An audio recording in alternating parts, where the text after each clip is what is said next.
Today we are covering the posture. I've been over the posture already before, just with the C posture position, so that rounded position, trying to get more hinge from the hips. So I've been asked to cover the posture in a bit more detail, so I'm going to go through that today for you. There's a lot of ideas on the posture of which are really wrong, so you've got to try and get them out of your head and bin them off. They're just not the correct thing to do. So one's been told to take a seat, so you sit down on the ball, which will then put the weight, compact you into the ground, put the weight in the heels, and you won't be able to move very properly, won't be able to turn, won't be able to achieve much in the golf swing really when you're in that sat position. And the other one is then to really arch, to stick the top of the backside up in there, so really arching that lower back, that lumbar spine, which is not a great position to put yourself into. It's bad for the lower back. It's not really influencing the golf swing anyway, just doing you more harm than good. So the two main points are to make sure that you're hinging from the hips and a slight give of the knees. That's the 2 points you're looking to achieve, which will put your weight forward onto the balls of the feet, a bit more of an athletic position, enable you to turn, maintain that posture and produce a more consistent swing.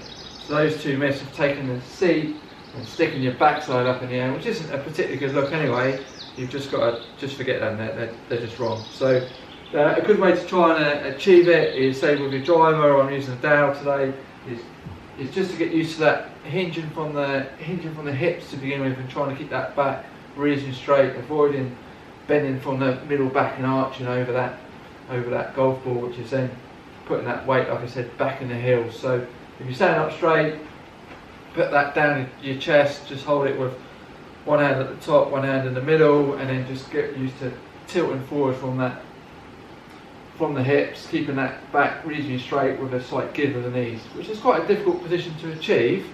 I've done a previous video of touching the toes, so please check that out. If you can't touch your toes, it will help you get closer to the toes, but it will also help you get that hinge, which not everyone can achieve, with that hinging from that hips, which does have a huge play in achieving that posture position. So you've got your position, you're trying to keep that back reasonably straight, hinge down, slight give of the knees, so avoid pulling those hamstrings. Then the weight will be more forward on the balls of the feet, so as long as you can wiggle your toes, that's fine. But if you can put your foot up, then your weight's too far back, so feel your weight forward on the balls of the feet, slight wiggle of the toes, and then you're in that athletic position, which will enable you to then turn much better on the way back, maintain that posture, which will achieve a much more consistent swing. So there is an old procedure where you can put your club out, level with the waist, sharp out of the ground, tilt forward, slight bend with the knees. But if you do that on the course, on the way around, you're going to get so much stick from everyone.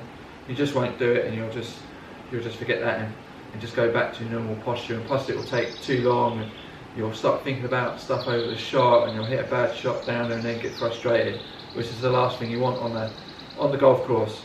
So it's a good way to do it is to go from old to new. So if you're the person that's sat down, so you just sit down on the ball, so you're taking a seat, just raise your top half of your body up, so just raise yourself up slightly so the club just goes below knee height.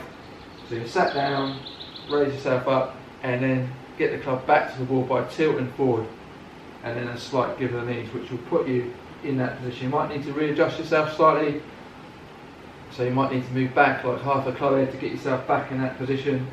So, but old to new, you'll be able to do that on the golf course.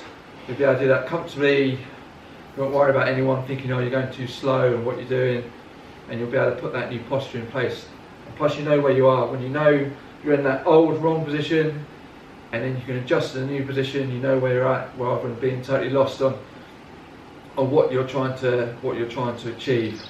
That will definitely make the swing more consistent. If you can get that consistent posture, it will just help that you're in that position, and you'll be able to move a lot better, and you'll be able to turn better, you'll be able to maintain your swing and keep your swing in check.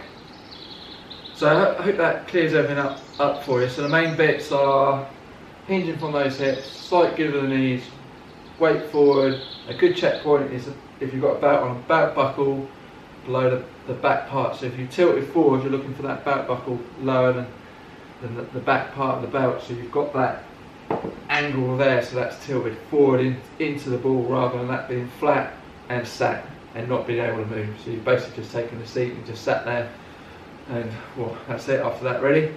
But well, any comments or questions, send them through. Give the video a good thumbs up as usual, and I'll see you on the next one.